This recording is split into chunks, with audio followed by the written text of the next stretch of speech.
Hi there, George Bruno, also known as the Sultan of Silver, and welcome to another episode of Reading to Hot Chicks.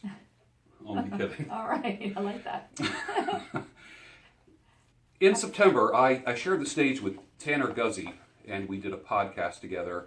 He's kind of like from the neck down guy. I'm like the neck up guy when it comes to style, fashion, and grooming and so forth. And he just released a new book called The Appearance of Power: How Masculinity is Expressed Through Aesthetics. And I'm going to read a little bit to you, and I'll put a link down below where you can get the book, just to see if this kind of whets your appetite for more of this information. And Chrissy, of course, is going to be giving her commentary. And if you want to read more, you have to purchase the book, obviously. But it's an interesting topic, and I think it would be great to hear a woman's perspective on things, and I just encourage her to speak up, you know, when and where she feels. Like it is. Yeah, absolutely. So here we go. This is the appearance of power.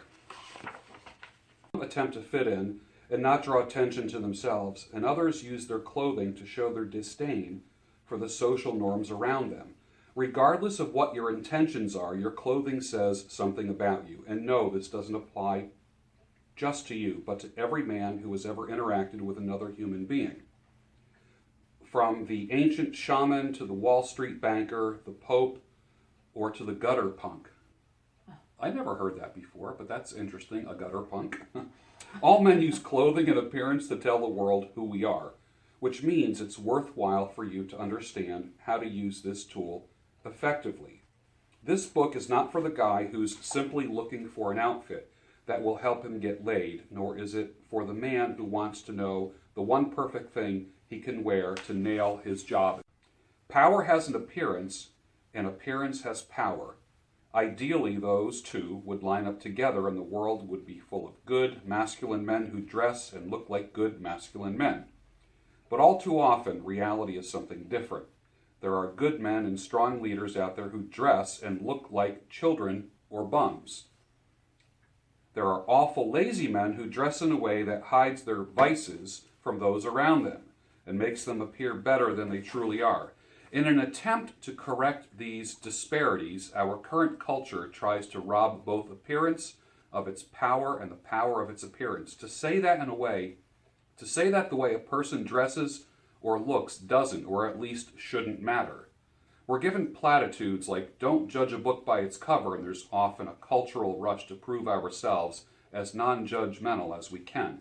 But a man's appearance has been an integral part of humanity since before the dawn of civilization. As human beings, we use mental shortcuts when assessing our surroundings and the people within them. It is inefficient and dangerous to treat every object, scenario, and person as a blank slate or an unknown. And because it is our tendency to judge according to visual stimuli, we use physicality, body language, grooming, and clothing to quickly and effectively communicate who we are and how we want to be perceived.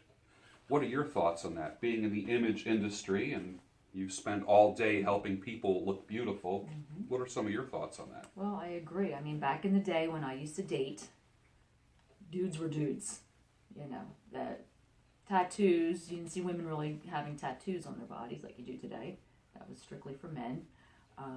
You know, and they were always dressed the way men should be dressed. Whether you were going out to a formal dinner or a football game, their attire was appropriate. And, you know, you see a difference, a change in that today. I think it's more geared towards femininity. You got male buns, man buns, whatever they call it. Yeah. The hairdo going on, which I'm not for that. No one ever came in and requested that you do a man bun? No, not yet. Not yet. Not yet. I could do it, I'm sure. I'll pull it off, you know, fine, but I just I don't agree with it. I'm just not from that generation. You're more traditional. Very much so. I want my man to be a man. I think I'm the same way, you too. know, I want to go out looking like a sophisticated, good-looking couple. Yeah. Whether we're dating, man, wife, whatever. I like that. I want my man to be a man. I like that. You know.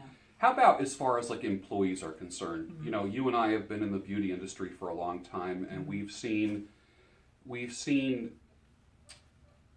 work attire in the beauty industry change over the years. You go into some like more edgy salons and they're dressed completely different. Now, we have a tendency here at this particular salon to dress in a very, I would say, classy. What are some of the words that we would use to describe how we dress? Classy, casual, in the moment. We're not... Current? Yeah, current. Definitely. While it does contain accurate advice, there are no lists of particular items you need to have in your closet, tutorials on how to tie a tie, or breakdowns of why one pair of boots cost $50 and another can be $5,000. Instead, the purpose of this book is to outline the underlying principles of how clothing affects men and masculinity. Understanding and applying those principles will take you far beyond looking like you've been dressed by an image consultant in one of his 5 variations of acceptable clothing, and into the realm of being well-dressed all the time. The ultimate goal of your appearance is to use aesthetics as one of the many means to help you accomplish your desired ends. Are you trying to marry the perfect person? Clothing won't do it for you, but it can help. On the other hand, if used poorly, your clothing can hinder that pursuit.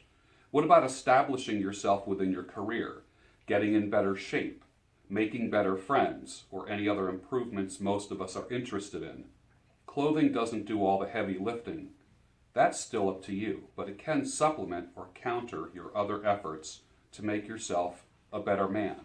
The key to dressing well is establishing a wardrobe that is consistent with both your realities and your aspirations. Well, do you remember that book years ago called Dress for Success? Yes. It was a very popular book that came, I forget what year it came out. I think the author was John Malloy.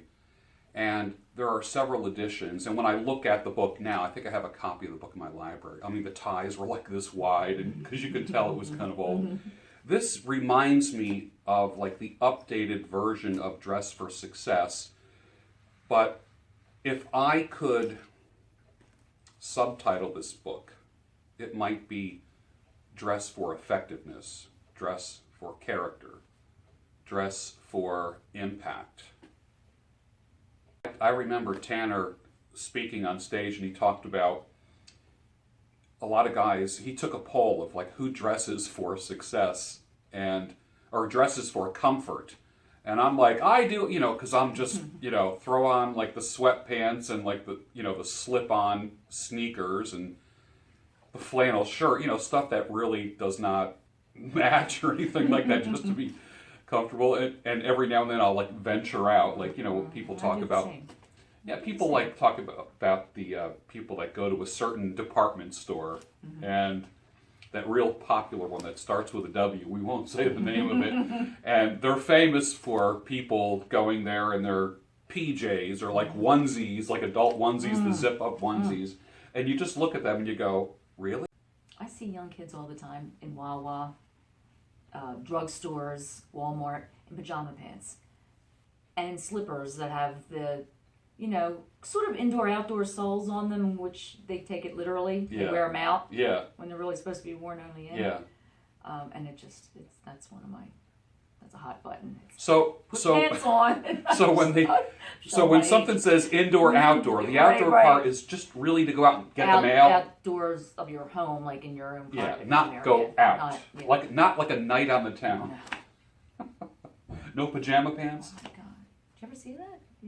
Yeah. I see that with kids. Unfortunately. The young kids, they tend to do it. I've seen some older folks with them too. But, you've got like Tweety Bird or whatever on the fleece pajama pants and the fuzzy slippers with the thick sole on them, but they're really not meant to be in Wawa.